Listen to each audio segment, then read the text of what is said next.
What is up, and welcome back to another episode of Blindside Sports. My name is Emmett Douglas. Get me on Twitter at EmmettNosi04. You can follow my co-host. Oh, I forgot. Hold on. Is Nick right? It's all right. Yeah, no. So I'm not very. let me explain to you what just remember. happened. So I'm doing this new thing with the show.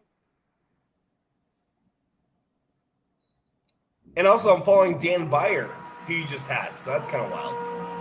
So that's not what happened. So I go to play the show, right? And I went to the YouTube channel on another tab to grab the link to tweet it out.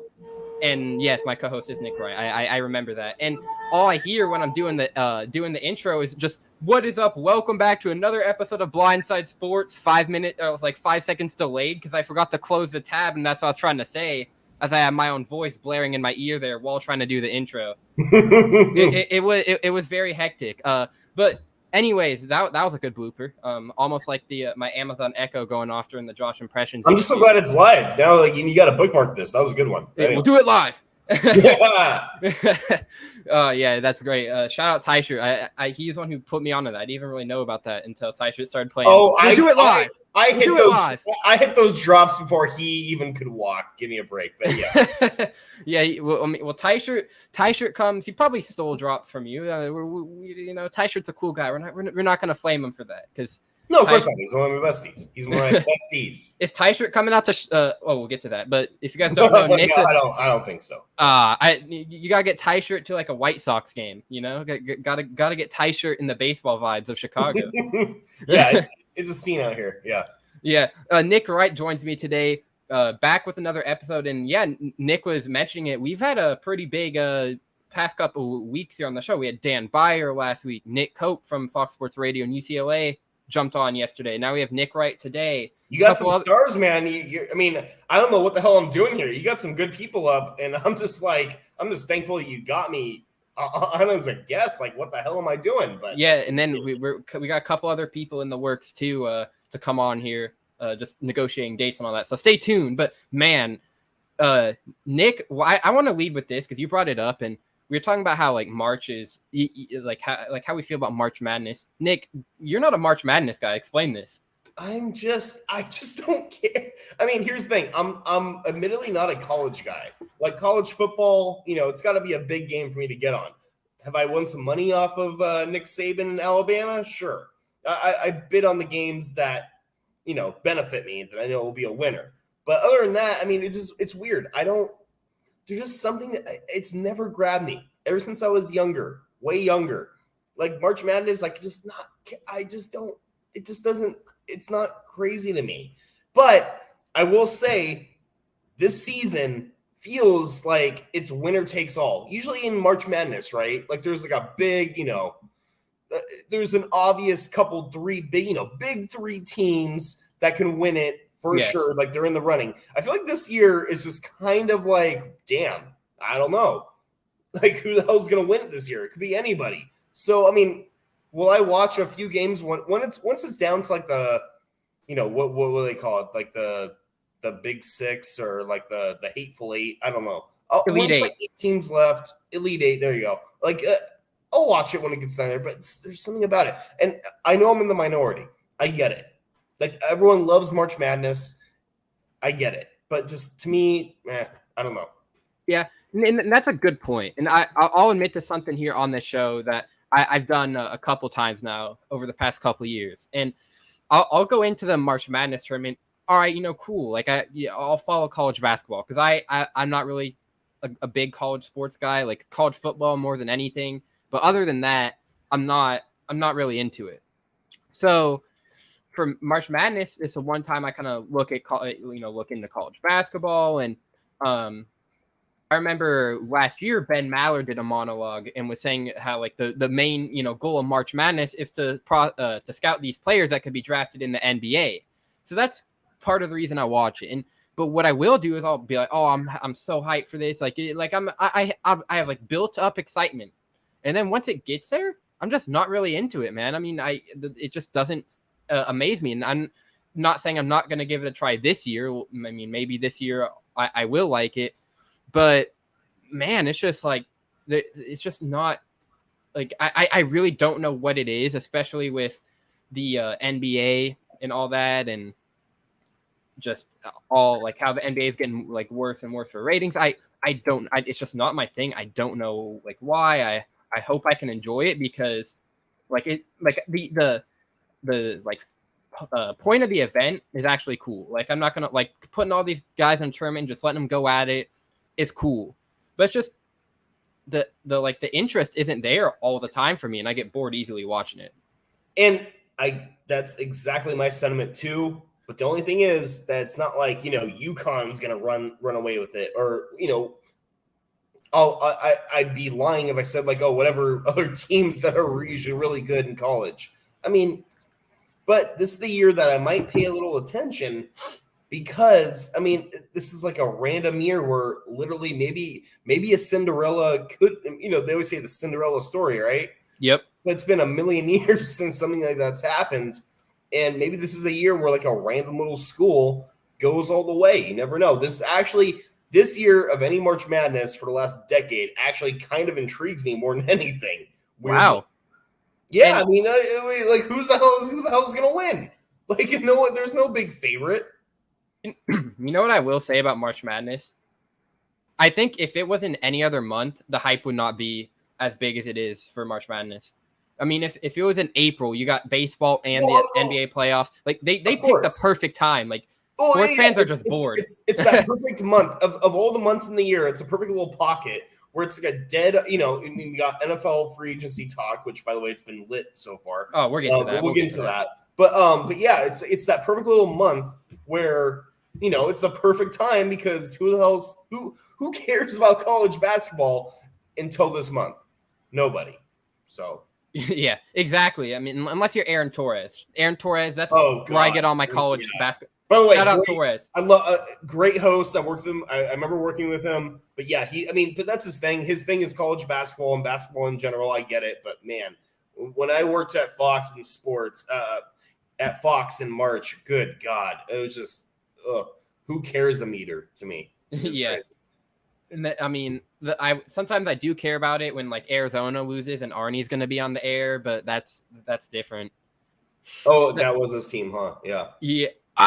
Chris, they're gonna win the tourney, Chris. I mean, they're not playing horrible, Chris. They're playing pretty good. I mean, Arnie's the biggest wish-washer of all time, so let's be honest here. I know it's funny because I the other night, I don't know if you still he would say that.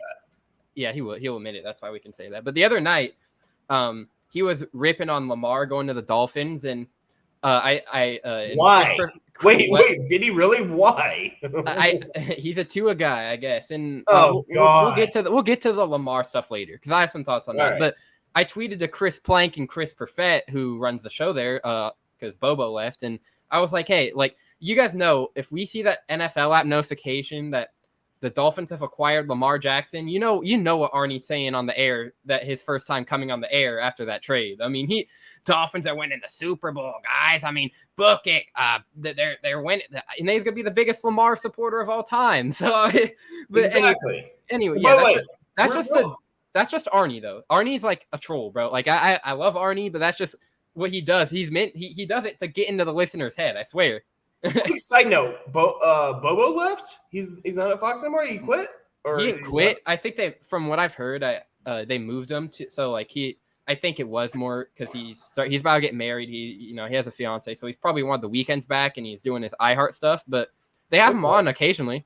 Like he did the holidays. He filled in a couple times over. One of my favorite guys there. Bobo is a legend. Bobo, yeah. That dude. He's funny.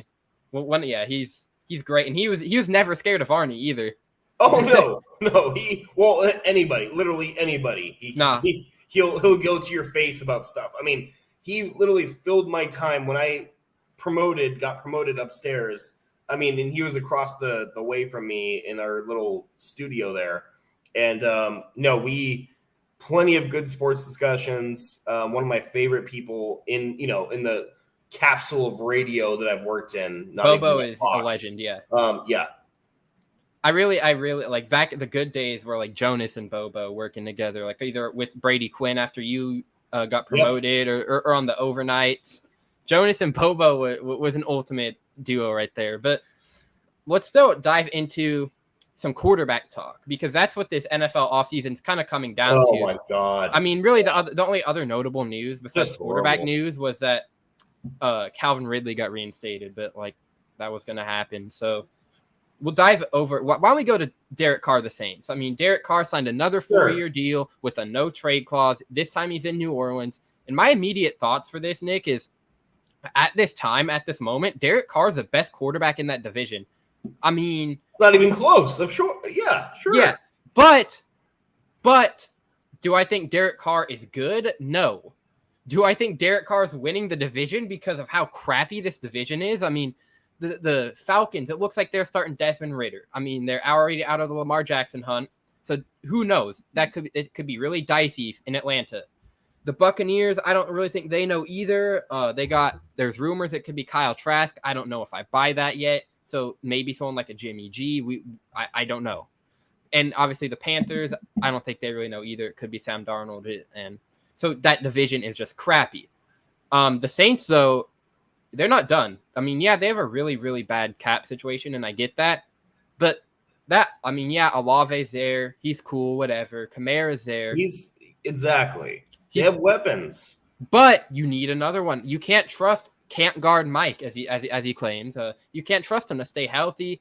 And if you can get a younger guy in the draft, or even like another receiver in free agency that is a more consistent option, I think you're doing that. And I don't really know the logistics behind Michael Thomas's cap situation at this moment, but I think he has a pretty big contract. So if you can, I don't know how they're going to be able to get rid of that, but I just think you need another guy to pair up for Derick Carr. Derick Carr needs a really good supporting cast around him. Oh, really? Okay, well, guess what? He had, in my opinion, the best receiver in the league, Devontae Adams. Yeah. And what happened there? Nothing. Absolutely nothing. But here's the thing. Coaches matter for Derick Carr. And I don't know if Dennis Allen's even that answer. That's a point too. I mean, yeah, Dennis Allen. God, who the hell knows who that is? Like, come on. But here's the thing. It's all about. I mean, I tweeted about it a while ago when basically Derick Carr gave a middle finger to the Raiders when he could have re-signed for them, and he's like, nope. And the rumor was that the Saints would trade for him. So good on them for holding out and be like, okay, well, we're just going to sign him anyways. They didn't have to trade draft capital. But in here, and I tweeted out, well, good for Derick Carr for basically flipping the bird to the Raiders. But It would be good for him to, number one, go to the NFC, and number one, that division. So, because, I mean, who's the quarterbacks in the NFC right now? Who are the best quarterbacks in the NFC right now? Because Jalen Hurts, and that's about it. And Gino. I'm assuming Rodgers, Brady retired. And by the way, we're not going to get into the whole Brady's retired. He's not coming back. I don't care about those rumors. Rodgers, I really believe he's going to the Jets. Oh, my God. I really hope we'll get to that later. We'll get to that later. Oh, my God. Who the hell's in the NFC then? You got Jalen Hurts. You got Gino. You got Dak. You got God. I mean, it's sad when Dak's like the second best quarterback in the NFC. Right. And then, Goff had a great year at Detroit. I think he can improve on that, but still. But then again, the Lions could get Lamar. We'll get to that later. The Detroit should be on the phone. We can talk about that later too. I mean, good God. The NFL offseason is blessing us, dude. But Derick Carr, I always thought he was a mediocre at best. I mean, he was 14, 15, 16, pick your freaking position there. He was always an average quarterback at best, at the very best. Was he elite? Nope. Never been. He got Devontae Adams. What they do? Nothing. It's pathetic. I mean, so now he's going to the NFC, which has no good quarterbacks. He's like literally a top 5 quarterback in the NFC easily. And he's in a division that's literally the worst division in football. So now he has a chance to win win a division for once. And I think, he should flourish. I think it's good for him. I think the Saints, I crap on Derick Carr. I've been crapping on Derick Carr over the last few minutes. But, come on. You have no excuses now. No Yeah, excuses. I think Derick Carr and the Saints are. I think it's going to work because of the NFC.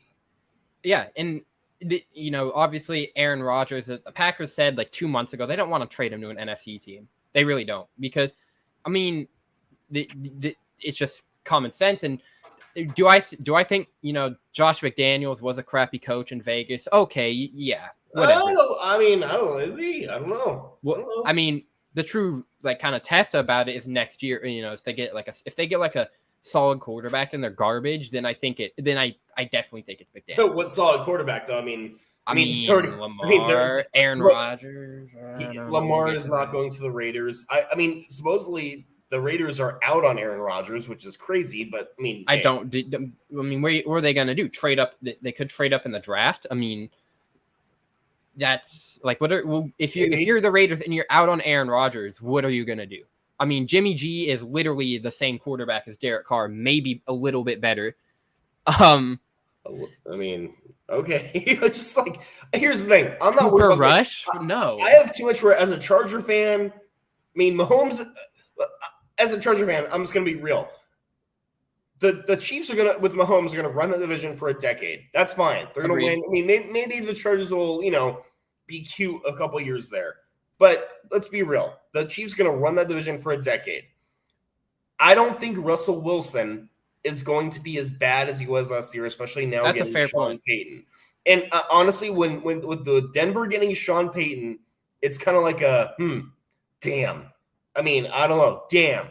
And then I was expecting the Raiders to get Aaron Rodgers. I really thought Rodgers would be like, okay, I'm washed, I'm done. Let me go to literally the best division in football, maybe with those quarterbacks, and prove everybody wrong. But that's not looking like it's going to happen now. So I'm not worried about the Raiders. I'm not. No matter what. I mean, there's a big rumor that Jimmy Garoppolo. Jimmy G. Oh, whoa. Sure. That's a Super Bowl team right there, Nick. I'm not worried about the Raiders. I'm worried about Russell Wilson coming back with Sean Payton and, of course, Patrick Mahomes. But anyway. That's a fair point. I mean, Russell Wilson, I don't know. Is he already washed at like 34? I will have to wait and see. I don't buy it either. And I hope. Here's the thing. I pray that he's that. Yeah. Oh, for sure. For sure. But I just getting Sean Payton now.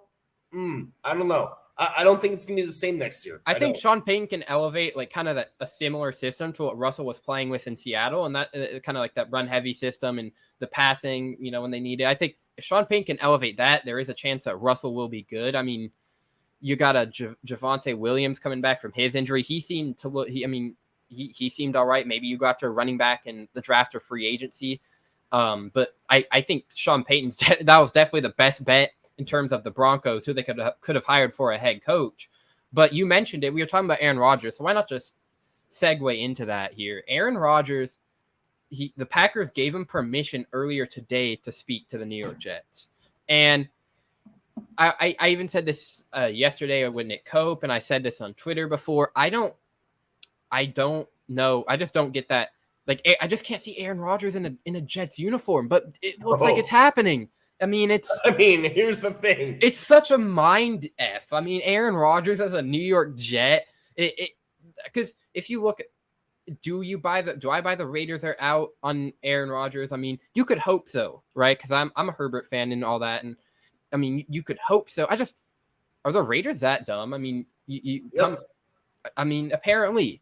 So if they're out on Aaron Rodgers, you look at teams in the AFC that are down for a quarterback. Dolphins have never been in talk, and I think they're going to stick with two. Maybe Lamar. I don't know. But you got the Jets, who, as weird as it sounds, they have some pieces. They have a great team besides the quarterback. You got Garrett Wilson. You got who's on Gardner. Sauce is one of the best corners in the league already. No, he's the best. Let's not tone around that. Sauce is a man. He has his own B-dubs sauce. I mean, the Sauce Gardner sauce, man. Gotta go. I gotta try that. But yeah, he has his own B-dub sauce. He's that guy. You got Breece Hall, who did have an injury last year, but these serious knee injuries, especially for young guys, and how advanced surgeries have gotten, I mean, it's probably not going to be a big deal. He's probably going to come back to be the Breece Hall that he was last year. That was, keep in mind, when the Jets were winning those games, that was the Breece Hall show. I mean, Yeah. so if you add Aaron Rodgers to that Jets team, I mean, That's the thing. like, I mean, this division, man, that AFC division with the Dolphins, with the Patriots, with the Bills. I mean, the Patriots are Patriots are bull. We're out the Patriots. I'm just gonna say yeah. Oh right yeah, now. Patriots are. I was just naming the team, so because some troll is gonna come like you need the Patriots. Patriots aren't gonna be good. No. Mac Jones is a glorified backup, and I'm gonna say that for the rest of time unless I'm blatantly wrong. But no, Mac Jones is not a threat. I think he is a glorified. I think it's between the Dolphins, Bills, and the Jets, but it's gonna be. And with the Dolphins, I mean, come on, with Tua, I mean, I don't want to be insensitive here, but I mean, I think I can't stand Dolphins fans. This is my hesitation because they're Looney Tunes people. but I mean, it's the Tua. Sorry, Arnie. Tua-nons. See what I did there? That there's literally a Tua-non segment, and it's I hope Tua's okay, but I don't know if Tua can, like, I'm concerned for his health, literally. Fair. That's a good point.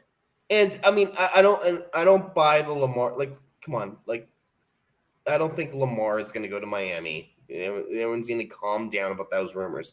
But, I mean, okay, here's an idea. Anyway, it's all about the Bills and the Jets in that division. That's going to be fascinating. All right, here's something that just came in my mind here. All right, if you guys, Mike McDaniel, Dolphins coach. Before the Dolphins, he was a 49ers offensive coach or something.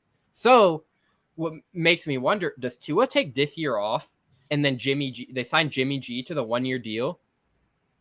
That could be an option, but are they going to do it? I mean, G. It's like, take this year off. I mean, concussions don't take a year off. No, I hear you. But my point is I went to school with some people who had a certain amount of concussions, and they had to like stop their sports because they had the over amount of concussions for a certain amount of time. If you have a certain amount of concussions in a year, you shouldn't be, especially the level of Tua.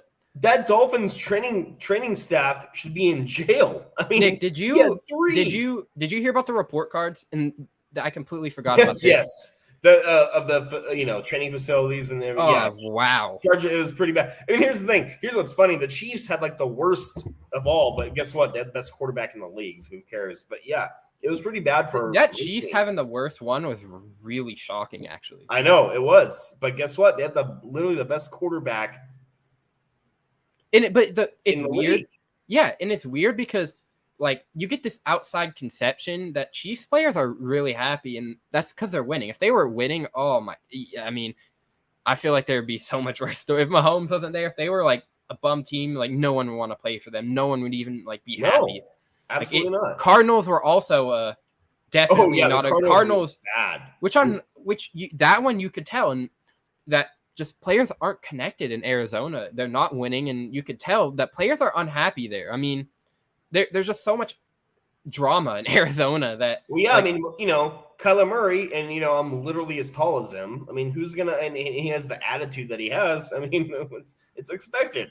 Kyler Murray isn't what people think, and I just don't think he's a good quarterback. You can play one half of a season good, and then you tune out the second half. I mean, would never trust a quarterback. You're really good, Kyler. But trusting a quarterback 5'10" or under, and by the way, I don't think he's even close to 5'10". He's listed as 5'10". There's no freaking shot. I feel like that's kind of the same thing with Russ. They're Russ at 5'11", and I feel like that. We can talk about Bryce Young later because he's like 5'10" and a half, and he's a big prospect. We can talk about that, but yeah, I mean, sometimes the players can make it work, but Kyler isn't making it work over there.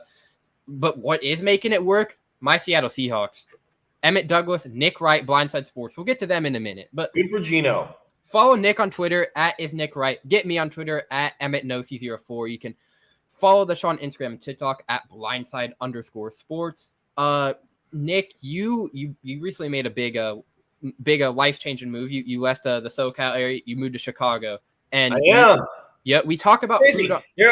Hey Emmett, not to be a douchebag, but I'm turning my computer right now so the viewers can see my beachside view in Chicago. It's kind of random, but yeah, no, it feels like I didn't even leave. To be honest, I mean, I'm living fat over here, literally. Shout out to Dan Byer and Nick Coe pulling it down while Nick was moving. I mean, I mean, yeah, I get the other interviews, but we there was so much going on last week. We could have done like 2 shows.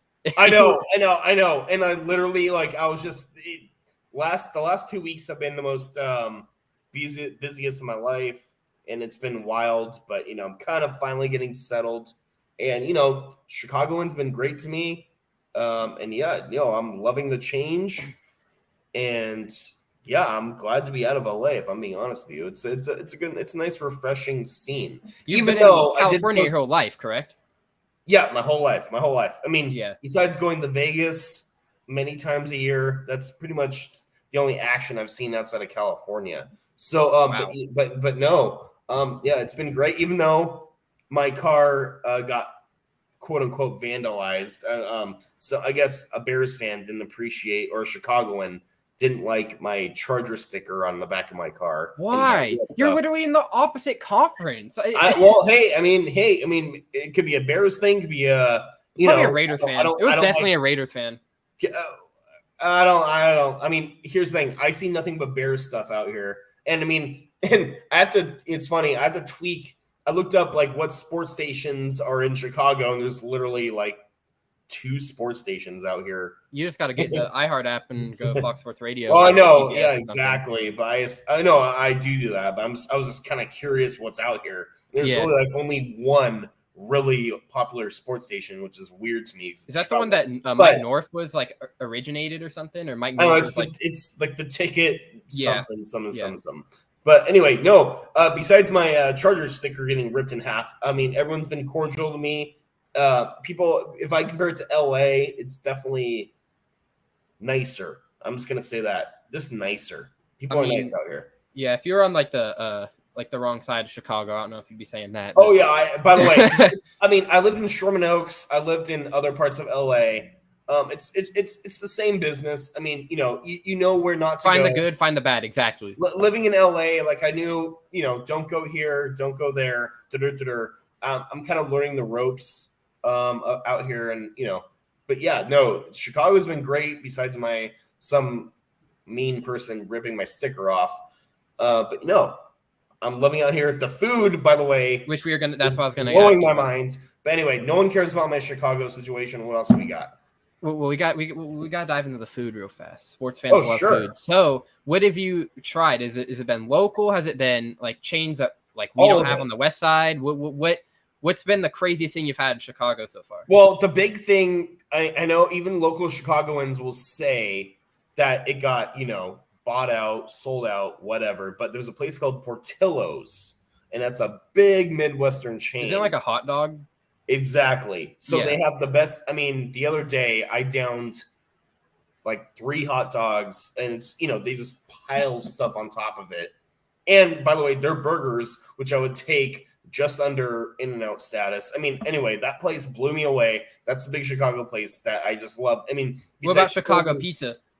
I'll get to that. Besides Culver's, Steak and Shake, I've had other places. Oh, also there's a White Castle around the corner. Oh, man. White Castle. I mean, I've only had the last time I had White Castle was the frozen food section, which doesn't count.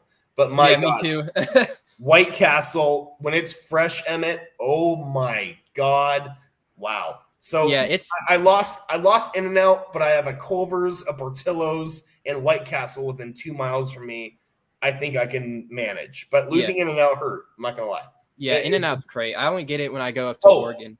And by the way, the pizza, yes. I mean, I'll always be a New York style guy. I don't need anything on it as long as it's good. But I mean, I did have one local Chicago place, which is quote unquote Chicago, which is lasagna-esque. There's, they just pile stuff on top of it. Yeah. But, it was great. I'm not going to lie. It was great. So the food around here compared to LA, I mean, it's pretty close. It's pretty close. Oh, yeah. Yeah, my area, we don't really have much food. And I've heard a lot about the about Steak and Shake and Culver's and all that. Never gotten out to try it yet. And when I was in Vegas last summer, there was a Steak and Shake, but there is. But it was closed. They were closed at like 8 at night in Vegas. Like, what's the deal with that? I've had that. By the way, that is not representative of Steak and Shake. That I've had. I'm glad I didn't try Vegas. And like it's not the same thing. It's not. Yeah, it's. I mean, I've heard. I had a Steak and Shake in Florida. That was the real deal, and it was up there, up. Oh yeah, and about the White Castle. As a kid, my dad would make like sliders with homemade, like the same like kind of style as White Castle. Like the homemade ones, crazy. And right now, I mean, my thing too. I mean, even though I miss In-N-Out as a California guy, like Delta. I mean, we talked about this. Del Taco is my go-to fast food place, and they have shrimp season right now, and they have the best for a fast food place. Best shrimp tacos I've ever had. It's almost like restaurant quality. Oh God! And but White Castle has their shrimp season too, and they have like these like shrimp popper things, and it's like so just I didn't really miss a beat. And Chicago food right now is kind of winning me over. It's wild. Wow, that's a change. Chicago to Los Angeles to Chicago is a huge change for like. Oh yeah, it's only been I've been here for a week, but it's been an adventure, man. There we go. You love to see it. Why don't we dive into? Where do we go? Gino. So let's hear your Gino thing, then go to Daniel Jones. Yeah. I want Danny Jones. I can't wait for that, baby. Gino. So yesterday, Gino did something that I really like. I really like this contract. Good job for Gino. He's getting a 3-year, $105 million deal, $52 million in the first year. So, but the reason I like this contract. Yeah, I was gonna say, like, do you like it? I mean, very team friendly. Because a Seahawks fan, you can opt out after the first and the second year, correct? Mm-hmm. So if that leads, this is why I told me and Dan Byer were talking about this the other day, is if you're the Seahawks, if you want to develop one of these stud young quarterbacks, being that you have the 5th pick, I think the window to do it is kind of closing. Because Pete Carroll's not getting any younger. And to be honest, I'd rather have that quarterback developed under Pete Carroll than under some new coach. So I think this works perfect. You draft, if you want to draft a quarterback, you draft a quarterback. You have Gino, who's doing his thing this year, while the other quarterback's learning the ropes. And then after, if he's ready, Gino and them work it out. If he's not ready, then you have Gino as your fallback. But that's one option. Or they can just have Gino be their guy for the next 3 years, and it's a very good deal. He played his heart out last year. I mean, I can't, as much as like I hate the quarterback market, I can't like complain about Gino getting $52 million this season. He proved to be the guy. Again, it's different. If he's in the AFC, it's a different story. Agreed. Again, he's in the NFC, which again, who's the biggest quarterbacks in the NFC now? Ain't a lot of big names. And Gino earned that money. I picked the Seahawks to be one of the worst teams in the league before the season started last year. And like everyone else, I mean, you're a Seahawks fan. What did you expect? I'm pretty sure you said you didn't expect much either, right? I said 6 wins at most. So, I mean, and that was generous. I thought that was generous and gracious. So, I mean, Gino earned that. And by the way, just to retrack really quick, when Pete Carroll only got 1 vote for head coach of the year. Yeah, we talked about this last time. I just wanted to throw up because that's disgusting. But I really think, I mean, you have the 5th pick, right? Am I wrong? Yep. So, I mean, yeah, can you get will a quarterback drop there? Sure, but at the same time, if you think Gino's the man, which the way he played last year looked like he might be, do you want to? I mean, Emmett, it's an interesting situation as a Seahawks fan. Yeah, we're lucky. Are you? Yeah. Are you? I don't know, because it's like you can. I mean, you can get that quarterback that you want to groom, but also you can get your quarterback, or you could get a stud defenders, or I mean, it's either. There's so many options you could go. It's either you can get a stud to groom, or do you get pieces around Gino? I mean, do you think they have options? Do you think Gino can take you to a Super Bowl? I mean, that's I don't know. I mean, that's again. I like Gino getting paid. He earned it. But I mean, what Yeah. what do you want? What do you want, Emmett? Seriously, that's my do you want to groom a quarterback or what? And that's my point. I mean, I really don't know if Geno could take us to Super Bowl. I mean, could He's he? good. But then again, but if Pete Carroll can do it right and they can and John Schneider can get the pieces around him with that NFC, I mean, the Eagles might have a fall off next year. They lost both their coordinators. Don't. I wouldn't count on that one. They might. All right. But what's saving them is Danny Dimes. We'll get to that. We'll get to Danny Dimes. But anyways, so they're paying there's ways you could go. Like you could draft pieces around Geno, which would be cool, or you could groom a quarterback. And both those options, Nick, I wouldn't be mad at. Both of them, I could understand why you do it. Right? Okay. Geno's on the wrong side of 30, which he didn't play like that for like 8 years, but 30, I mean, that's kind of the number where your body starts to kind of crap out on you as a pro athlete. So like that, it's a concern. He's a quarterback. So if any position was going to get like a 3 or $105 million deal past the age of 30, a quarterback's like perfect. But the Seahawks have options. And Dan Byer said this the other day, which I thought was funny, was the way the Seahawks got their pick was we all thought it was going to be the opposite. We were going to have like that top 5 pick and the Broncos were going to get us that mid-round pick, but no, reverse card. The Broncos got the bad pick and we had the good pick. So yep. Thank you, Russell. Thank you, Nathaniel Hackett. You're really helping us out here for sucking for your 1 year and not even 1 year in Denver. So appreciate you, bro. Hey, I mean, that you said all of it, man. I mean, Pete Carroll won that war. That's for sure, man. I always, whenever like Ben, like I call him to Ben and like he brings up like my Seahawks or whatever, I always have to do what I just did, the coop. By the way, I saw that tweet out. I'm going to have to retweet it later, but yes. Are you up for Caller of the Year? No, not Caller of the Year. I'm up for Social Media Contributor of the Year. All right. Well, here's the thing. You got to win that. So I'll promote that. And there we go. You need to win that one. So, yeah. Yeah, Ben, the Mauer show the Bennies are coming up. It's great. The Bennies. I remember I did 1 year of the Bennies and I remember Coop wasn't mad at me, but maybe he was. I don't know. But I just remember being on the board for that. And when I had the things that had to be in coordination that I had to make sure that was right, because there was so many little drops and things I had to do, man, it was a fun time, but stressful. Oh, but yeah. The Bennies are always a good time. Yeah, I think they usually try and get it to where Roberto's on the board for that, or Danny G, but I mean, must have just not worked that way because they usually do it after. It was probably like 5 years ago. Yeah, they usually try it. Yeah, but I feel like they try and get to where the whole crew's in for kind of that reason, and like the crew, they got to hear the Bennies, but knowing Roberto, I wouldn't be shocked if that dude didn't show up for the Benny show. But I mean, I feel like he never takes days off. I mean, no, now like since you've like he's kind of all over the place. I mean, now during baseball season, he's never at work. I mean, it's like once a week he goes to a Dodger game, and either he's going to Boston. That's going to be cool for him. He's going to see the Red Sox game when they play the Dodgers this summer. He was tweeting about that before he left Twitter. I am planning on going to so many White Sox games. and Cubs games. Oh, you live right up the road. And baseball tickets are cheap. I know the fact that the Cubs and the White Sox were good last year. I think, right? I don't know. But even so, the Cubs a baseball ticket cheap. Literally, it's all about. Forget about the Cubs. I mean, just it's called Wrigleyville for a reason, and it's a 10-minute walk from here, and it might as well be Bourbon Street. People just go nuts. Oh yeah, it's amazing. Anyway, all right, what do we got next?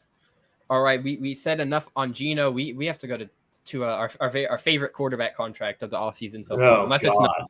Danny Dimes signed a 4-year, $160 million contract with the New York Giants. And all right, let me say this. First of all, Daniel, product of Brian Daboll. All right. If he had any other coach, it would not be that way. My God. Yeah, Brian Daboll definitely deserves Coach of the Year. If anyone else won, I would have been mad. But Brian Daboll winning it. I mean, I still had Pete Carroll, but I know Daboll was like Daboll deserved it. And after 1 year that just 1 year that he led his team to the playoffs, you get $40 million. I mean, we were talking about this last Just show, last time insane. before you went to Chicago when you were hosting with me. Disgusting. You said Mahomes isn't like, what's he, like the 10th most paid quarterback now? Yes. And I remember 2 years ago, Mahomes is signing a 10-year, $500 million contract. I remember that headline. I was like, holy crap, dude's breaking the bank. Now we got Danny Dimes making $40 million a year. Like, what? And obviously, Well, you know what the sick thing is? He originally wanted $48 million a year. That's what's sick. Yeah, that's what's crazy. Is he worth $40 million a year? Good God, hell no. And that's what would you pay him? I tweeted this days ago, and this trickle down. If that. By the way, Emmett, where is Daniel Jones to you in like the quarterback rankings right now? Is he like what 20?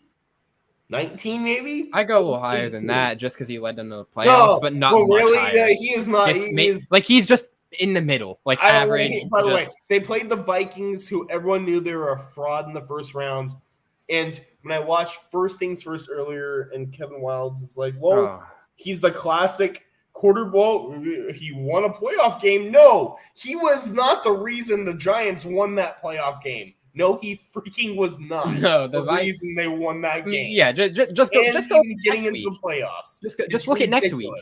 I mean, I despise quarterback wins people more than anything in sports history. It is disgusting. It's disgraceful, and it's not true to anything about football. Quarterback win stats is disgraceful. Trent Dilfer. If you're a quarterback wins guy, Trent Dilfer is an all-time great. Then I mean, just stop. So, my God, 40, and this is what I said. Herbert's going to be on his 5th-year option. I mean, everyone knows, when you're a rookie quarterback, you got the 4-year deal, right? Yeah. Do it now. Do it right now.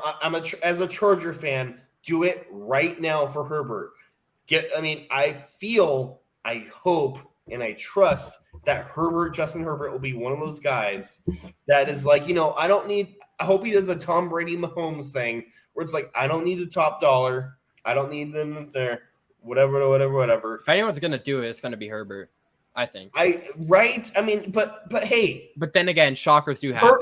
Herbert, hey, he deserves his money too. I mean, he's so good. He deserves it too. I mean, I feel like it's everyone would think that he would do that kind of thing, but you never know. That's what I'm saying to let's go. Do it now. That's my point, yeah. Do it now. And just do it now because Lamar's going to get paid from somebody. Maybe it's not the Ravens, but with that little, franchise tag they did, someone can match it. Someone's going to do it. For sure. So, I mean, and then, Joe Burrow.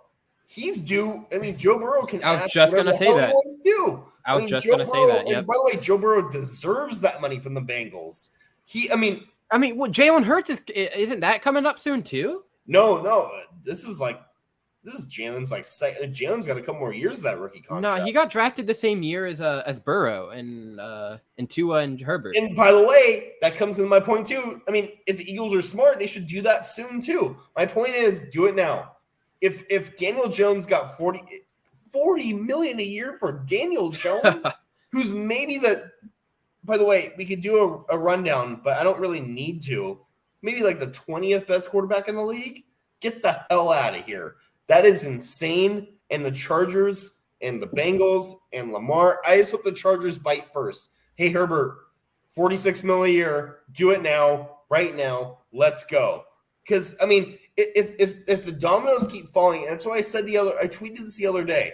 If Daniel Jones is getting that kind of money, the dominoes for Lamar, because look how much Deshaun Watson gets getting paid. Deshaun Watson opened all this up. He opened all this up. It's insane. Deshaun's getting what? I think Deshaun's getting like $50 million a year. Yeah, it's unbelievable. Shout out to the Cleveland Browns and shout out to freaking Deshaun Watson for ruining it. Terrible. I mean, it's terrible, man. It really is. And the thing is with the Giants too is you're Saquoning Saquon, or you're franchising Saquon. So if you go to next year and Saquon stays healthy and has another great year, he can ask for way more money. So at this point, they're kind of playing themselves. Here's the thing. Congrats, Eagles fans, because you have nothing to worry about. I'll even go to Cowboys. Congrats, Cowboys fans. Yep. Oh yeah, my friend who's a Cowboys fan. I texted him right after the deal was done, and I said, "You guys, you guys definitely won here. Daniel Jones just robbed the Giants. Like that's what I sent him. Robbed them blind. Because why? Because their defense is really freaking good, and Daniel Jones, he threw for 15 touchdowns. Think about that. 15 touchdowns last year. 3,000 yards. I mean, in this day and age, the way the NFL offense is, 15 touchdowns, 3,000 yards. What are we doing here? What are we talking about here? Justin Herbert with broken ribs and didn't have Mike Williams and Keenan Allen for literally over half of the season. So, and no line either. Which still threw for 5,000 almost 5,000 yards. Yeah, like, he was throwing to our DoorDash drivers, Nick. I mean, that's like we say this every time, but he was throwing to guys where if it was on Fox Sports Radio, you have never heard of him drop every time he said their name. Like, what was that one dude's name that you guys were? The one guy who like came on from the practice squad for a couple weeks. He received like I don't know. There was a bunch of DeAndre Carter or something. Carter, yeah. Carter, you got Palmer. Like, yeah, basically, yeah. I ordered my Uber driver for freaking some food right now. I'm gonna get Carter right now. Literally. Yeah. DeAndre Carter's knocking on my door. like it's because Herbert's on the Chargers and people, it's not recognized enough.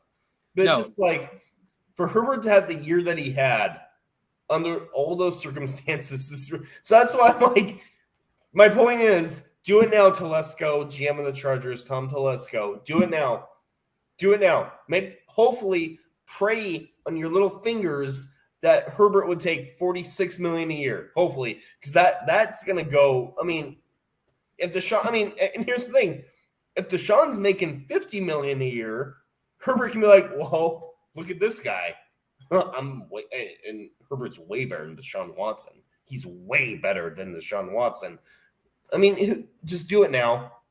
Just do it now. I don't want to wait another year because Herbert, he has one more year before the rookie contract is up. Do it now, or else. Remember when the Cowboys kept halting with Dak Prescott, and Dak Prescott is kind of he's kind of good but not really good. Yes. Can we agree on that? Yes. He's not. He's good. He's not great. And they overpaid for him eventually because they kept waiting. Do it now, Chargers. Do it now.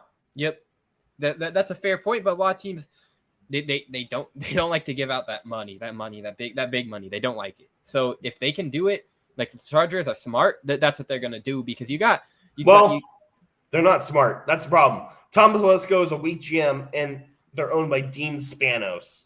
So and your head coach is Brandon Staley. So. I mean, well, yeah. By the way, really quick, this whole offseason for the Chargers, that playoff choke broke the whole Chargers fan base's brains. It's a clown show right now in Chargers Twitterland. It's crazy. I saw a tweet earlier today. People are saying Austin Eckler is better than King Henry now. Like it's all over the place. Oh my God! Between that and Chargers because of his little like Charger fans want Bosa gone. Like huh? All right, get rid of Bosa, who Chargers already have one of the worst defenses in the league, and they want Bosa gone. All right. Yeah, they're insane. Emmett, I'm telling you right now, from when I'm in the Chargers headquarters, okay, people have lost their freaking minds.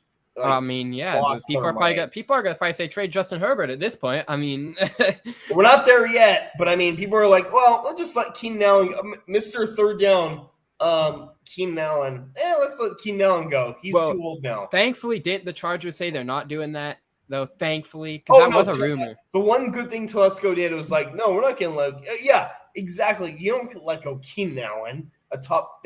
I'm not saying top 10. I'm not that kind of guy. But he's a good receiver. Yeah. And he has money on third down. Whenever Herbert or Phillip Rivers, third down, he's open, you're getting a first down. You don't get rid of that. Yep.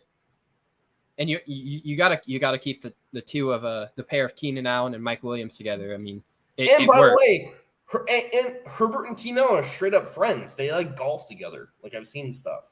Yeah, Like, they're really boys. close. Anyway, but no one cares about the Chargers talk. What else we got? We have a couple things left to get to here. Emmett Douglas, Nick Wright, Blindside Sports. Why don't we go over to the NBA and man, Oh God, John right, Moran. cool. I mean, we don't. There's not a lot to discuss about that. Like, what do you? Are we in Are we in agreement that obviously obviously shouldn't have done it? He's kind of ruined his career. Blah blah blah. Ruining his career. That's okay. No, I wouldn't say, but like with the way. All right. Do I think like he should just be kicked out, deuces, never seen again? No. But with the way the media is going nowadays, and the way that like there's just everything is now. I mean, if he has one more mess up, man, it's just, and that's why, and that's the sad part. He's taking his little sabbatical, and he's like, okay, this is weird. When I saw the report that he brought a gun to the team plane, that's a little weird. That's different. I mean, but here's the thing: 5:45 a.m. Instagram Live, like that's crazy, bro. At a nightclub after a game, like that's crazy. But here's the thing: it's like, yes, when he did his little selfie thing with like the gun and stuff like that, it's like, I mean, I don't know how many people do that. I mean, I don't condemn him for that. Like, that's not. Is it good or looks great on him? No, absolutely not. But yeah, I mean, for sure. My whole thing is that, and I don't even like talking about this because everyone, when I see all the sports debates and sports segments on talking about it, it's like people are like, like thinking they know Ja. Like, oh yeah, exactly. We don't know who the thing is. It's like oh, like when people say like, oh, I mean, hey Ja, you're not about that life. Like, I mean, here's the thing. As a white guy, I am not about that life. No, me neither. No, definitely not. I can't speak on that at all. When I see other people be like, "Oh, Ja, you're not about that life," like, how do you know? How do you know your Ja's not about that life? And I understand, like if we're stereotyping the way he grew up, okay, yeah, it doesn't look like. But you can't do that. He has money. He's on his own. He doesn't.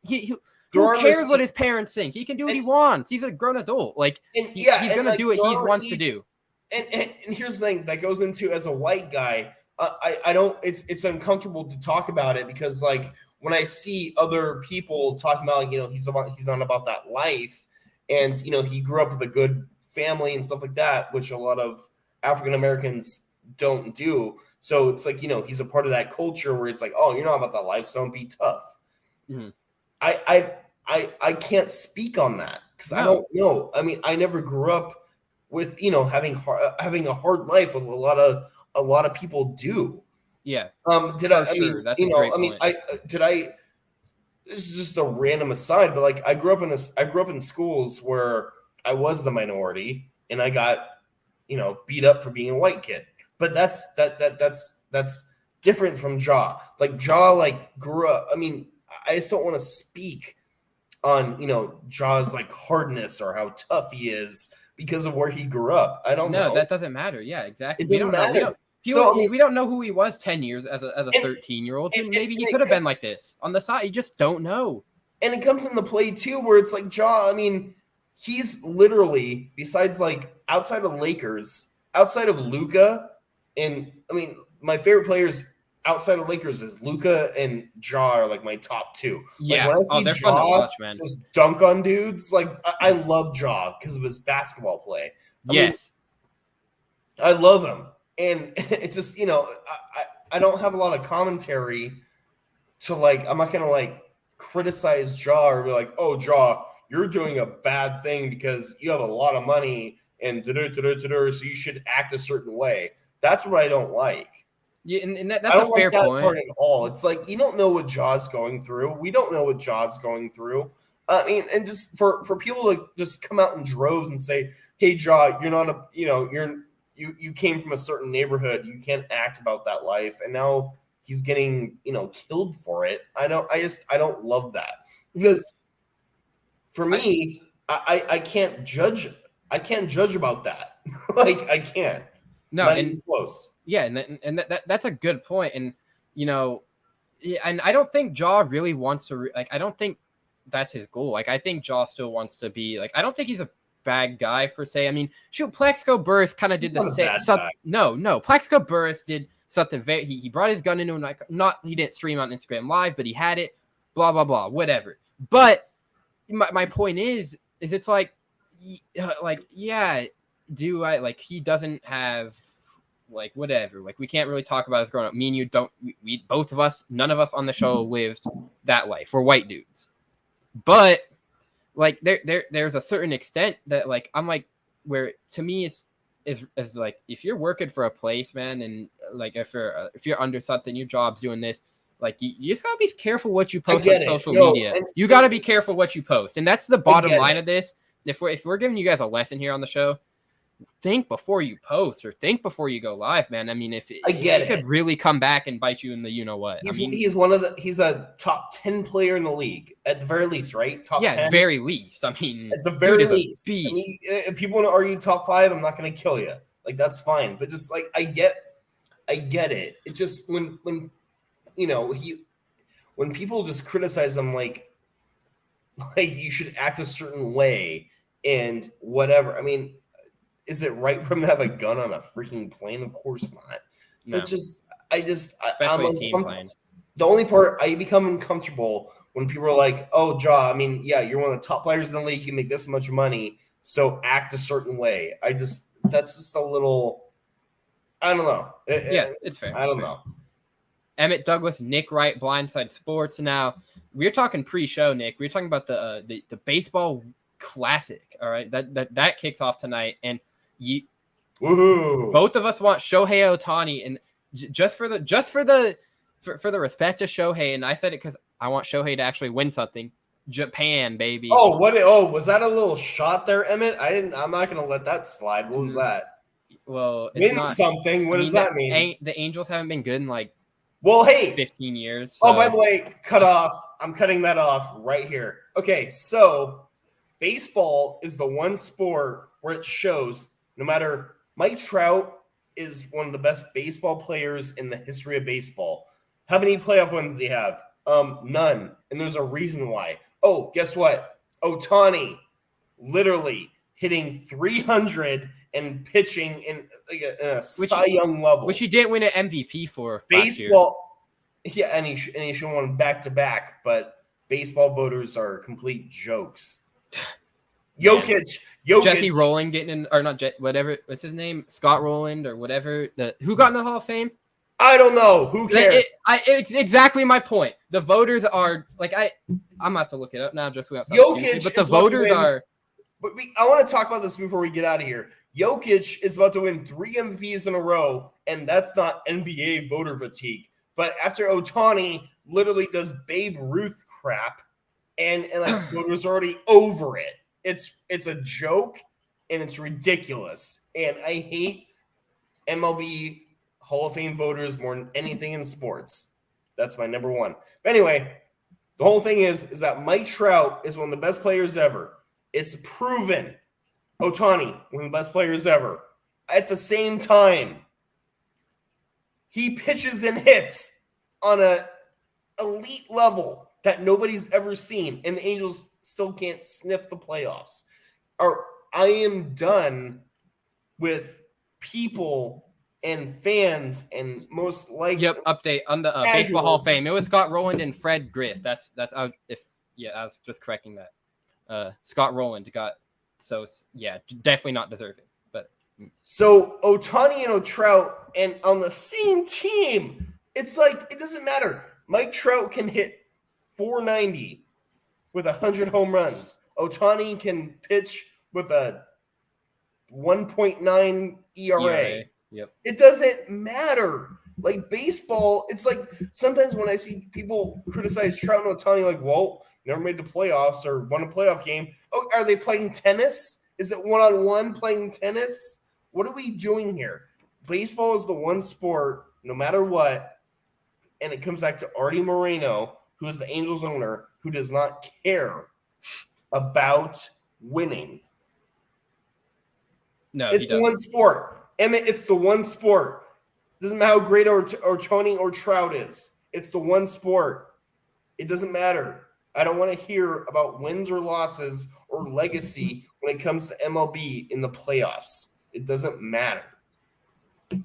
Yeah, and it doesn't. I hear you, but like this whole thing's crazy because I just people, the amount of like hate that people are willing to throw at Ohtani. I mean, nobody like last year. People were writing Ohtani, like everybody was like, "Oh my god, he should have been back-to-back easily this year." But nobody was talking about him this year. I know, it was all it's Aaron Judge insane. or Arson Judge, as John Heyman would say. It was all Judge talk.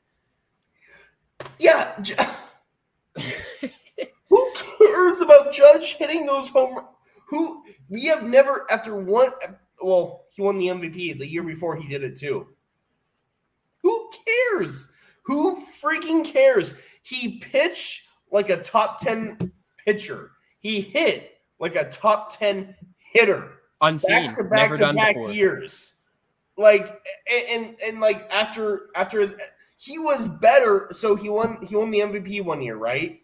He was better last year. Literally. Look it up. He was better. I'll retweet year. the clip. I'll retweet the clip at EmmettNocy04. I literally posted this like he was right better. after we talked about this. Yeah. And then like he only got 2 votes for MVP when Judge hit 70 home runs. Like what are we doing? Like I mean, and Jokic, by the way, I'm gonna keep crisscrossing MLB NBA stuff. Jokic is about to be a 3 in a row NBA MVP winner with Bird, Wilt, and Bill Russell, I believe. Wait. We are living in a clown area of sports. Just disgusting. And I hate it. Yeah. NBA voters are finally Jokic, who's a average good player. He's not an old, he will not be an old-time player. But no, Ohtani, we're over Ohtani, who literally is better than Babe Ruth in every facet of baseball. And we're already over Ohtani, even though he's been better. And by the way, I'm going to say this, Emmett. If Ohtani, let's just do a hypothetical world. If Ohtani was like a white dude, oh man, there's a reason why Ohtani is not heralded as much as he is. Mm-hmm. I mean, period. I think a lot of that is you said it was the Angels and not the people's infatuation with playoff success. I think that's a lot of it with Ohtani, but just it's still mind-boggling how he literally, and I just found the clip, I'm retweeting it right now, how he was literally better last year and nobody talked about him. I know. Is it just that baseball is just sad in sports media and not all they care about is Aaron Judge because he broke the record? The old white voters who keep voting, and they're already over what Ohtani did already. And it's disgusting. Ohtani is going to be this good for another 5 years, and he should win the MVP every single year. Yep.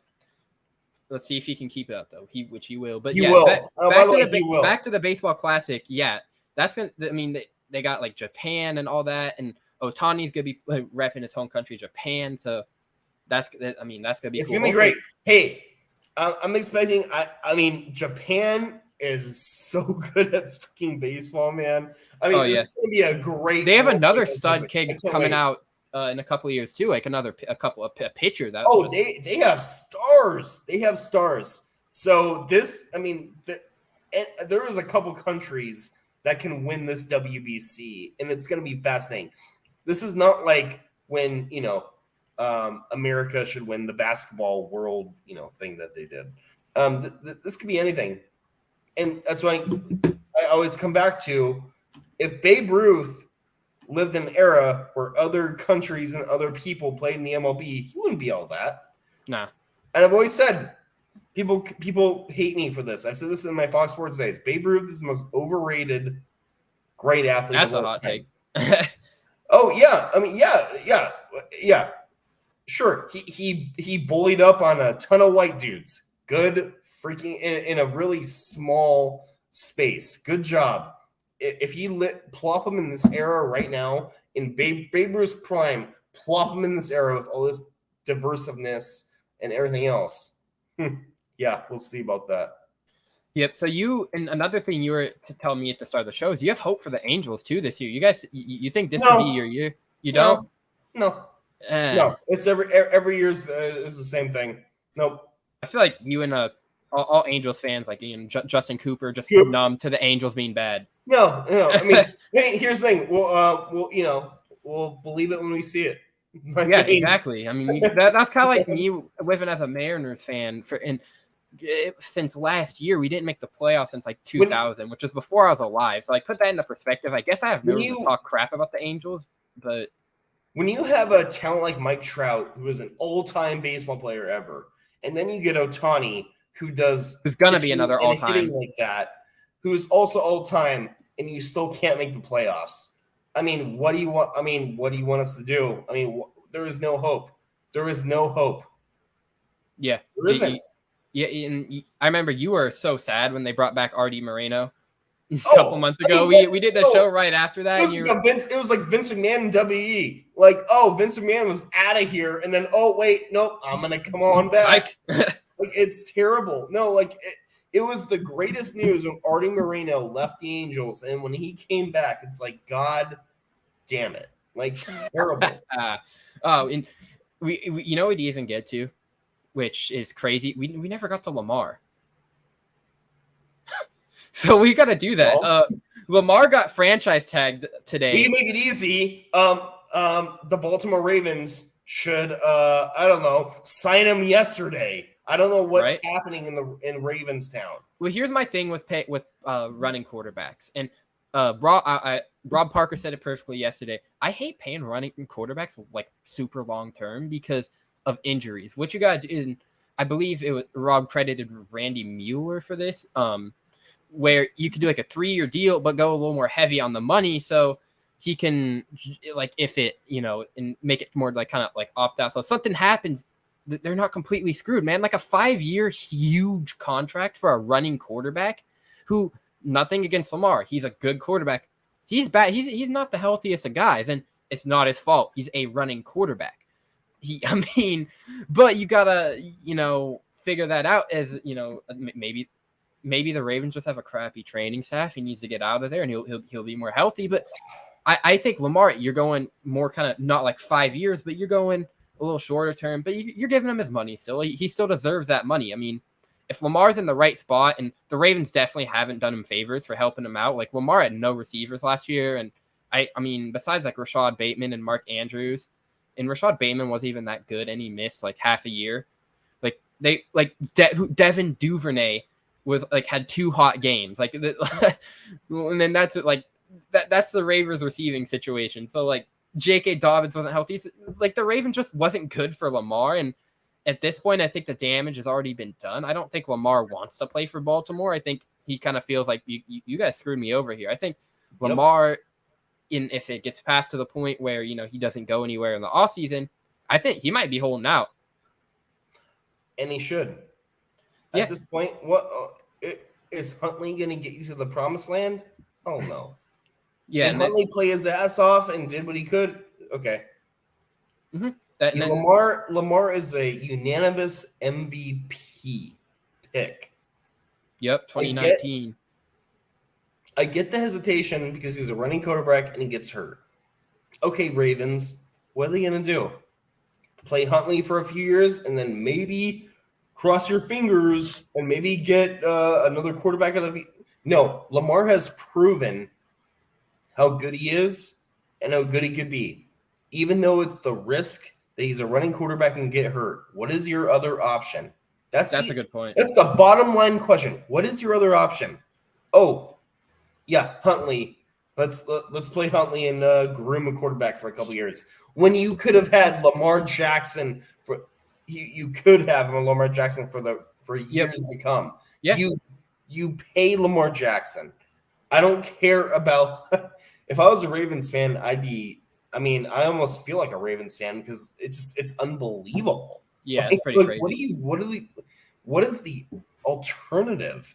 Crazy. Do you think Lamar having his mom as his agent is bad for him? Yeah, it's not great. Yeah. Not gonna lie. I mean, it's not good. Yeah, I was listening to Doug Gottlieb earlier, and he brought that point where if like Lamar, he should definitely get on the phone with an agent because apparently there's rumors it's hard to get a hold of him. I know. I'm not that's a part of. I mean, that's another part of Which okay, do I like the idea of like having your mom? Like that's a cool thing, but like if it's not going to be successful, then like you can't do that. That can't be. I mean, that was never going to be successful, and it's not going to be. Yeah, but I respect Lamar, doing his thing and representing himself. Exactly. That I respect the intentions of it. It's just not working. But for business, it's just not good, and that's what's happening. And that's what's happening.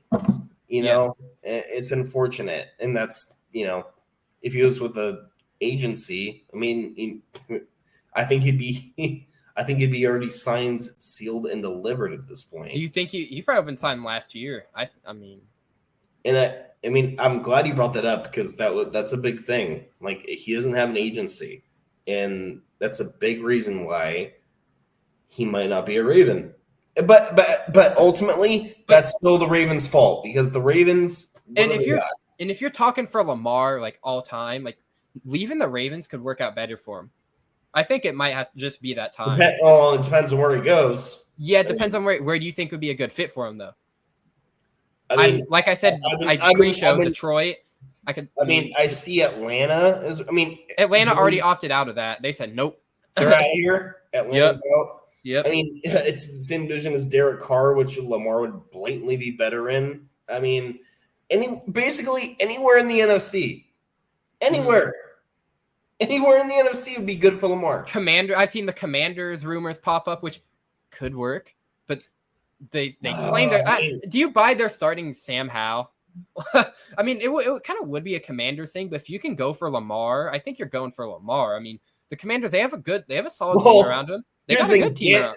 Dan Snyder is such a piece of crap as an owner. Oh, he's the worst owner.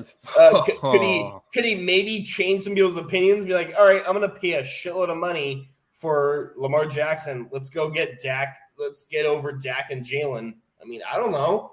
Maybe. I mean, yeah, that's a big boy move right there, and it's we need 2 firsts. I mean, for Lamar, and like with the way like quarterback trade isn't even that bad. Yeah, you do it. Yeah, it's not. I mean, you can give up like a first. Lamar is that good this year and then next year. So you have Lamar when the healthy year after. Is that good. Yeah. Yeah, and I mean, there's a big what if, and it like the Commanders. If you can get a good they have a solid line. If you can get a good line around Lamar, and you have Terry McLaurin as like a fallback deep weapon. And Jahan Dobson is a baller too as a rookie. McLaurin is the most underrated receiver in the league because he's in Washington. That's the only. I mean, he helped me win my fantasy team last year and 2 years ago. He's been a big part of my fantasy. Yeah, he was on one of my teams last year. He's a beast. I mean, I will say. I mean, Heineke's cute. You know what I mean? Like he's not a scrub, but Heineke isn't the answer. And Agreed. Lamar with Washington is fascinating. I mean, that could be really interesting. So I think Washington, Detroit, I mean, Atlanta already backed out. I mean, if Aaron Rodgers doesn't go to the Jets, I mean, Lamar isn't a bad option. He's younger, and the Jets need a quarterback, so maybe they go in for Lamar if Aaron Rodgers falls through. I mean, other teams in the AFC that like actually need a quarter, like Lamar as a Texan, I just don't see like Lamar as who else? I'm trying to go down the board here. Lamar is like a Titan. I don't see. But I think Titans I think it's probably Malik time for them.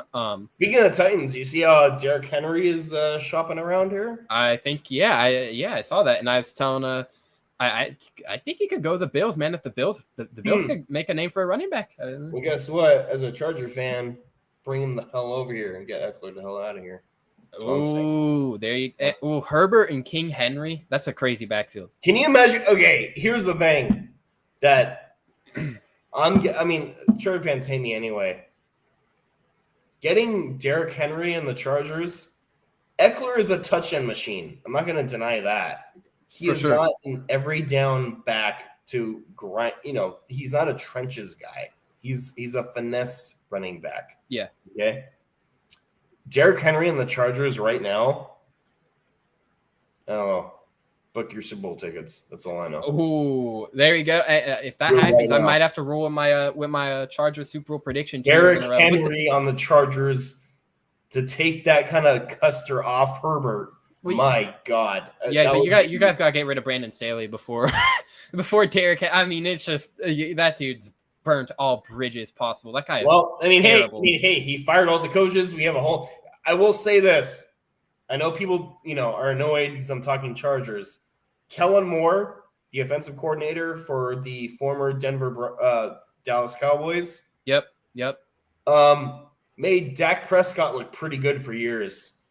Oh, and Emma, we talked about it earlier this year. Who is the I can't even think of that freaking guy's name. Who is the backup for Dak Prescott? Cooper Rush. Cooper Rush. There you go. You made Cooper Rush look like Kellen Moore for years made those guys look. I mean, I don't know. I'm just gonna tell you this right now. We're gonna do a show before the season starts. Kellen Moore and Justin Herbert are gonna work out really well. I'm just gonna hint that to you right now. Ooh, there you go. And I think a lot of it with like Kellen Moore in Dallas was just the Cowboys. He likes to throw it on the field. Yeah, he likes to throw it on the field, which is what we said this a while ago when you came on here and you had the beef with Joe Lombardi. You said he's too conservative.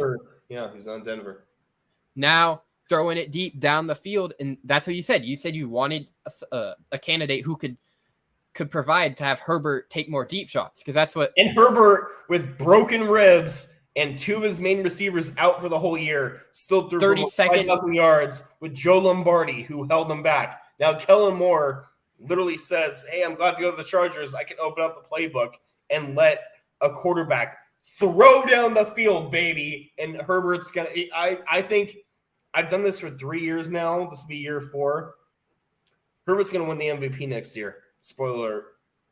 Ooh, hot take. Well, I'll book that one. Again, we're early in the offseason, but I think Kellen Moore and Herbert's going to be special. Oh, I mean, definitely has potential, and it opens it up for Herbert. I mean, yeah, towards the end, it wasn't really working out in Dallas. I mean, towards like after Cooper Rush, there was that downfall, but a reset can help, and he's like Kellen Moore is literally like gonna come and play Herbert's strengths. Did you like see about the beef about how McCarthy and Kellen Moore? It's like McCarthy was like, "No, I want to run the ball so the defense gets healthy," and Kellen Moore's like, "No, I want to throw the ball." Like, I mean, it was the whole thing.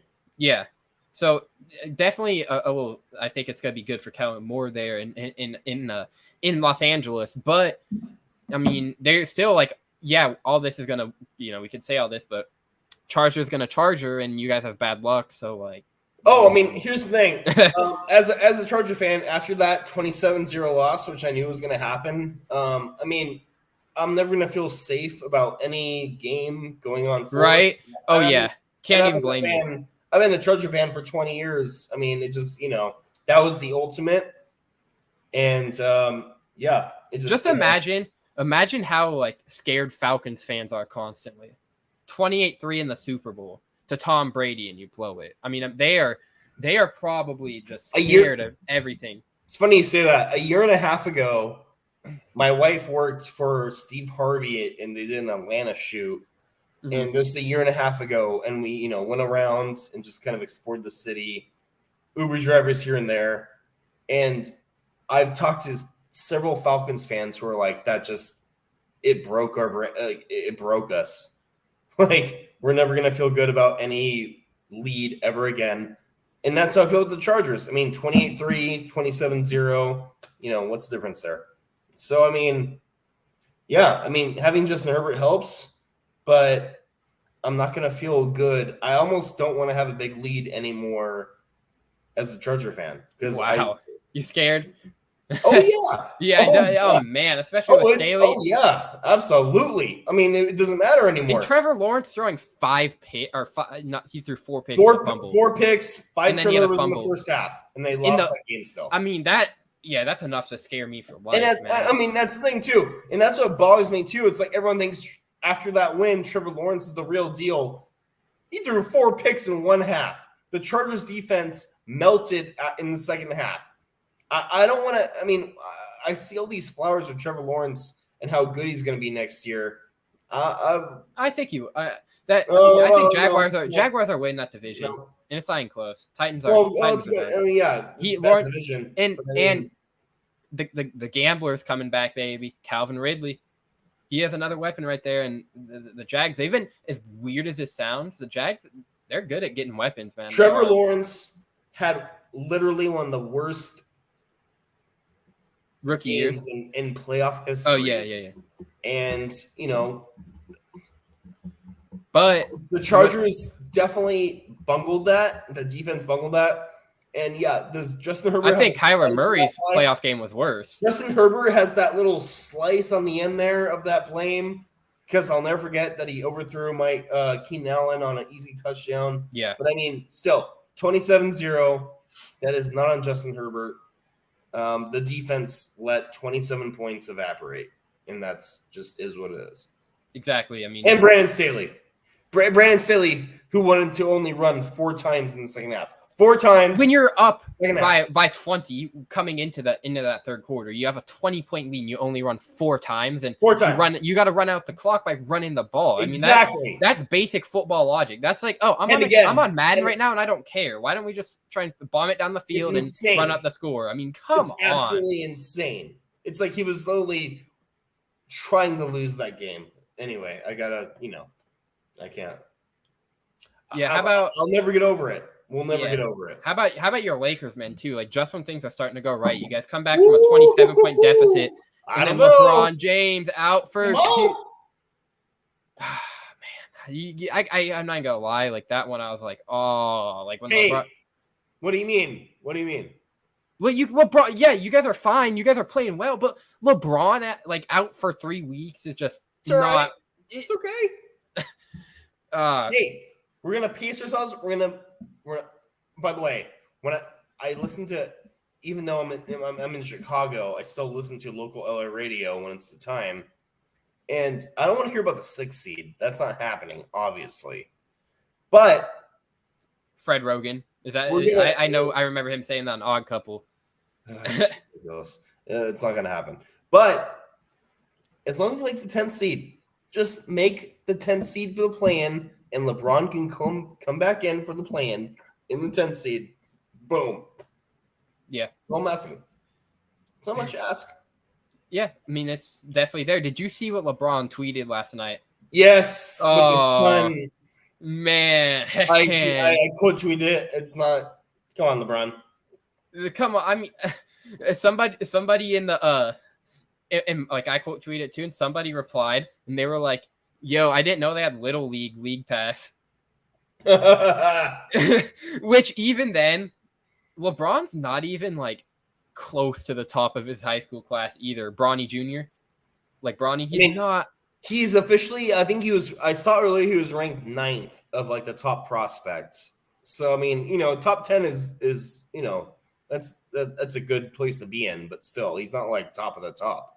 Yeah, I mean, well, then again, he did. Was it Victor Wembanyama was in? But like, Wembanyama. Oh man, that I can't wait to see what happens there. That's gonna be interesting, man. Like some of the stuff some of the hype I've seen around him, some of the like different videos and all that. Like if it works out right, which you never know. I mean, he could be a big bust. Like it could look like he's gonna be a stud.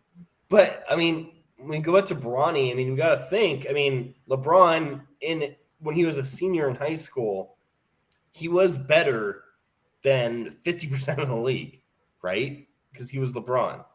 And he was just better than half of the league. He just was. And when you have a son who looks like he's lighting up every single person, and it does look like he is, I mean, as a dad, he's proud of his son lighting high school kids up. I get that. But that's just ego.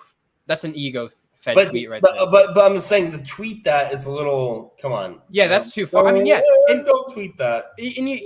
Okay, you can tweet that you're proud of Bronny. That's cool. Bronny, he's earned it. He's earned his flowers. You can tweet that.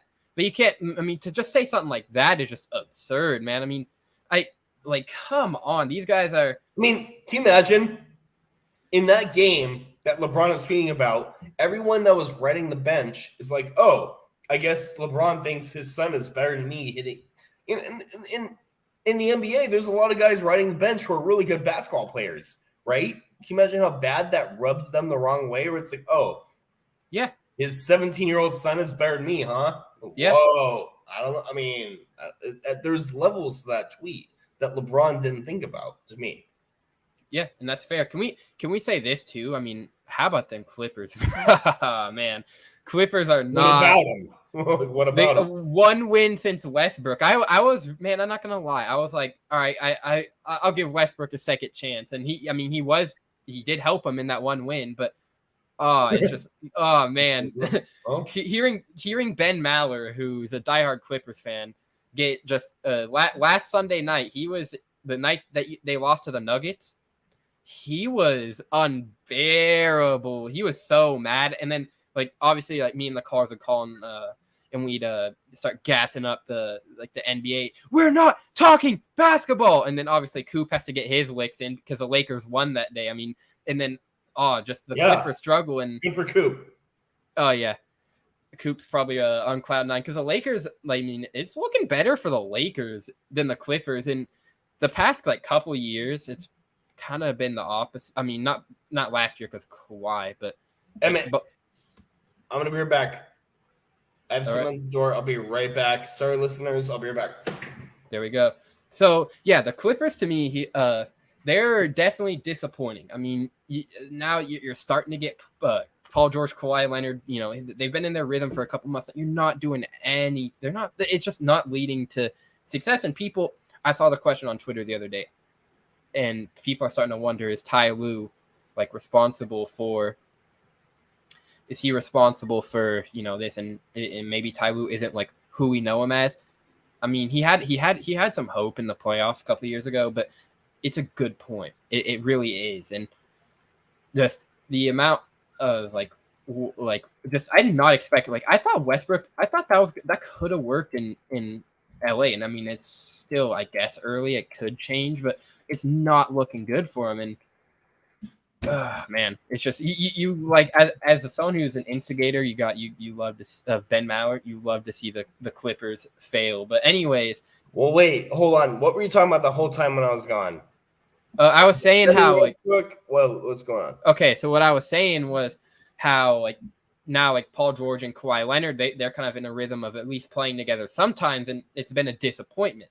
And I was saying how what I was saying earlier, how Westbrook, we all I didn't expect him to be as terrible as he was. He went for 3 for 11 in a couple games, and just so I think I'm wrong on that stat, but something kind of crappy. Well, it's about that, right? I mean, yeah, you're right, pretty much. So and by the way, I'm a big Westbrook guy, but when I saw him go to the Clippers, I'm like, all right, good luck, guys. And it's exactly what happened. And Westbrook was a big reason why they lost those 5 in a row. And he was not a reason why they won the game the other night. He's not even close to the reason. And I love Westbrook, but why the Clippers took that gamble, and it's going to be terrible, and it's not going to work out. Why does it seem like Westbrook's making teams worse that he goes to? Man, I just it's such a weird thing. I don't like to admit it, but just his style of play just isn't. And the fact that he's older, dude. He's older. Him leaving the Wizards, if he never left the Wizards, would he still be dropping triple doubles every game? I mean, it's a fair question. Only thing I just want to give Westbrook his flowers before I destroy him. 3 years in a row in a league, a triple double. 3 years in a row, triple double in a league where the athletes are peak performance. Oscar Robertson is still heralded from old heads for doing it for 1 year when Oscar Robertson hit a triple-double in a year guarding guys who looks just like me. Just like me. I am done with the 80s basketball people. I'm done with that. Russell Westbrook did it for 3 years straight in peak athleticism against the people around him. So that's my one thing before I destroy Westbrook. Here we go. Okay? Get your popcorn ready, guys. I mean, there's not really much popcorn. Just he was my favorite player before joining the Lakers. And at this point, at his age, what he does, he is a liability. He's just an absolute liability on offense. And there's not, I mean, what do you do? I mean, that game against the Warriors, Draymond Green literally sat back at the free throw line. Oh, yeah. He's like, hey, shoot it, Russ. And I remember that's the one thing that I was like we did our biggest douche list a couple months ago, and Draymond was on that list. And that's the one thing I'm like, all right, Draymond, good job. Oh, by the way, people afraid to mention, that's what people do to Draymond is also, because Draymond can't. I know I could beat Draymond in a horse competition. I could absolutely do that.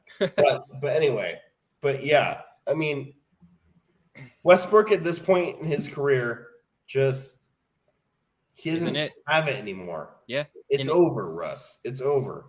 I don't think he's retired. And the Clippers and Emmett, the Clippers are gonna feel that. It's over. And I can't believe, I know Paul George is one of his best friends or really good friend, whatever, and he validated him. But it's like it's not gonna help you guys. And I hate to say that because I love Russ. Yeah, and I mean I was a little more optimistic. I thought just that fit in the Lakers and over for the Lakers just wasn't it. And I mean it's safe to say that maybe this isn't a Lakers thing. Maybe it's a Russ thing. I mean, the Clippers they had shooters, they had defense. Like it I mean, for Russ, for like what he needed, I think it could have been better. But then again, he's on the wrong side of 30. He's a couple years past that wrong side of 30, and he has a very athletic playing style. So you have to kind of put that into perspective as well. I mean, Russ was definitely a slasher, definitely driving to the rim, dunking on fools. That was Russ.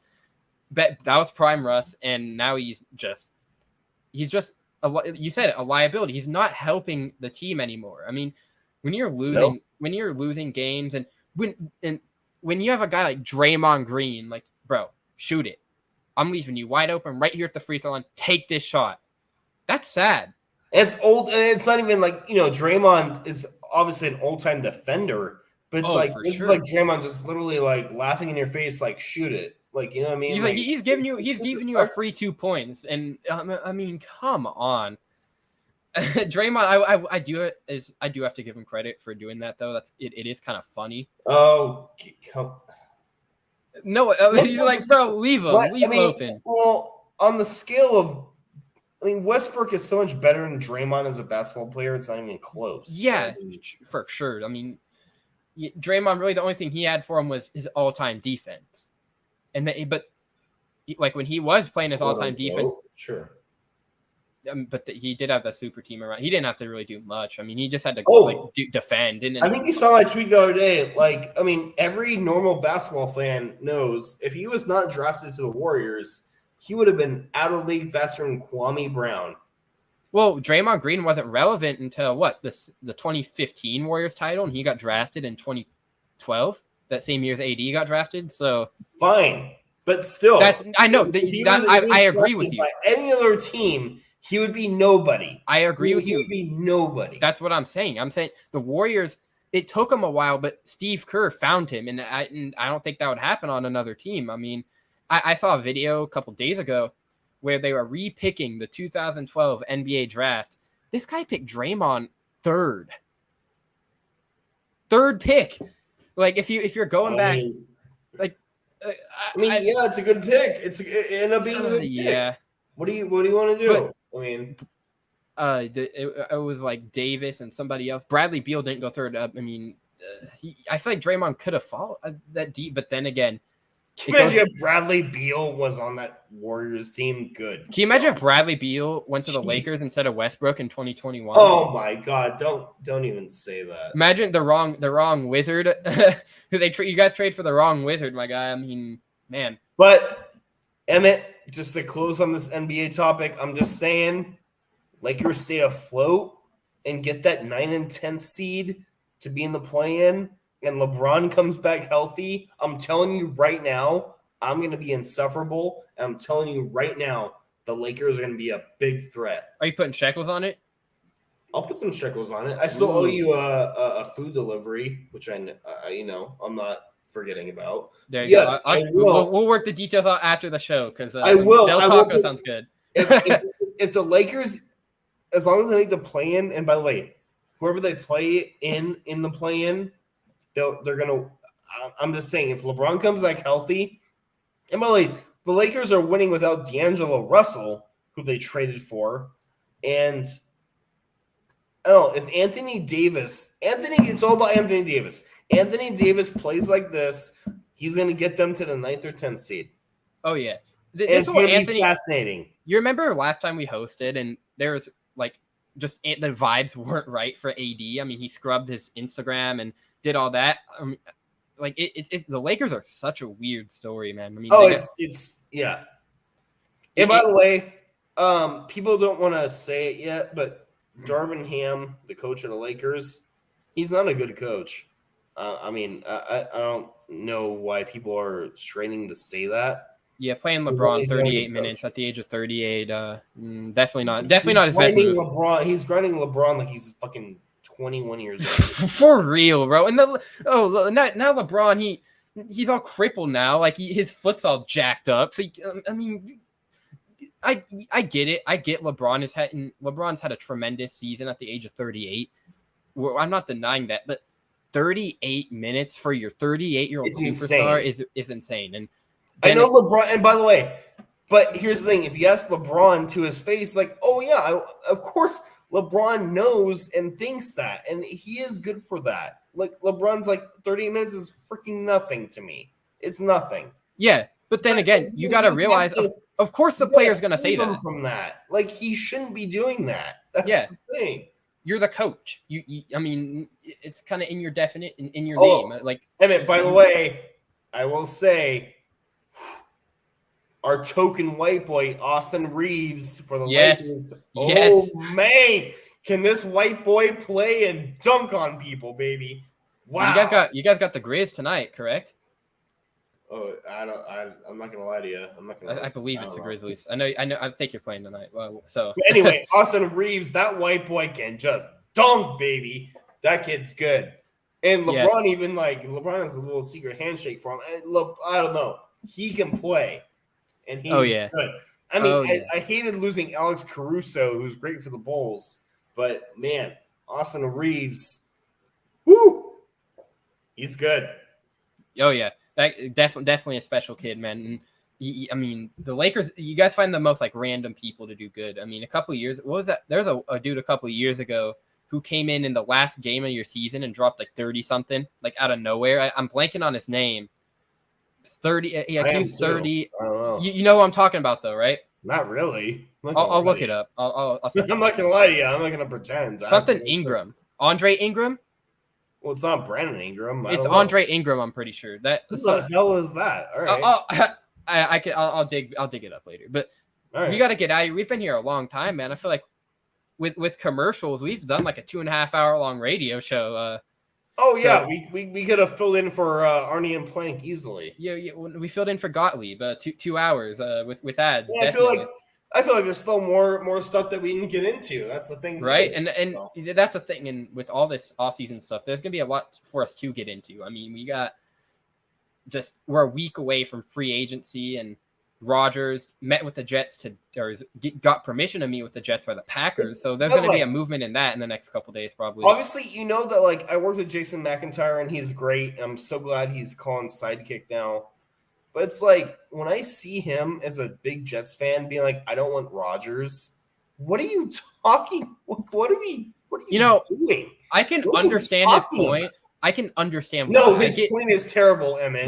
But the Jets, they've been so crappy for years now that like I think Aaron Rodgers being a douche can just override itself, and you guys still want to pick him up. Exactly. I mean, here's the thing.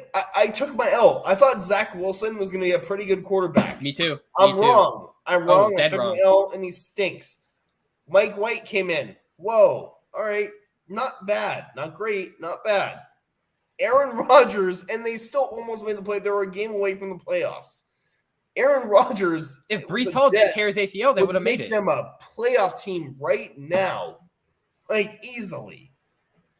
Isn't that weird to say though? Jets playoff team. By the way, also, maybe I'm wrong. What I would love to see the New York media tear apart Aaron Rodgers as well. That'd be fantastic. Oh, that would be great. Oh man. But Ooh. I really think Aaron Rodgers would make the Jets really good. So well, actually with the New York media, contradict myself. You know what I think it's gonna do? I think what's gonna happen is they're gonna be fine with them, and they're gonna lose them a playoff game, and they're gonna absolutely unload the clip on him and just crush him. I think that's what's gonna happen. I think unless he does something stupid again before the season starts, which if he does go there, which is very possible, it's Aaron Rodgers. But I think if he does his typical Aaron Rodgers, not showing up in the playoffs, New York media is gonna tear him another one. I think. If they don't like the playoffs, I mean he's dead. If they don't win a playoff game, Aaron Rodgers, New York media, after every loss that they do, it's gonna be brutal. Yeah. New York media just they don't mess around, man. They're just gonna go and expose your everything about you. And that's why I guarantee you right now. I guarantee that Derick Car had a chance to go to the Jets. There's no sources. I don't care. Oh no, I agree. I guarantee Derek. Do you think Derick Car wants that New York media smoke? No. That's why I went to New Orleans. No. So he went to New Orleans. Exactly. Like Derick Carr doesn't want that New York media smoke. I don't think Aaron Rodgers does either. Yeah, but I think Aaron Rodgers. I don't think it's gonna be in Green Bay. And if the reports are true that the Raiders are dropping out of the trade talks for Aaron Rodgers, it's gonna be really interesting. I mean, I still think I wouldn't be shocked if there was a dark horse that one of those where you're in bed, you wake up, you check your phone, you're like, oh my god, what? I think that's what's going to happen. I think there's a good chance of that happening too. Anyone in the NFC, I mean, if he goes to the EFC, he has balls. I mean, he has big balls if he goes to the EFC. In the NFC, it's safe. So we'll see. But will the Packers trade in conference in the NFC? We'll have to wait and see. But then again, if you're the Packers, you kind of have to look at it like this. You're kind of in the start of a rebuild. Get where you can get the most. Well, I mean, Jordan Love's been sitting there like Rodgers for 3 years now. But then again, Rodgers missed a couple games due to injury, and Jordan Love just wasn't it. And I think there's been when he filled in last year, there was a game where he had a couple plays where it's like, all right, yeah. Well, I'm not saying he's a solution or he can really play. No, okay, there's hope. There's hope. All right, that's a fair point. Why did the Packers draft him years ago in the first round? That's the thing that I'm even on Rodgers' side. It's oh yeah, you got dude. They could have traded up and drafted Justin Jefferson or something crazy. I mean, they could. Oh God!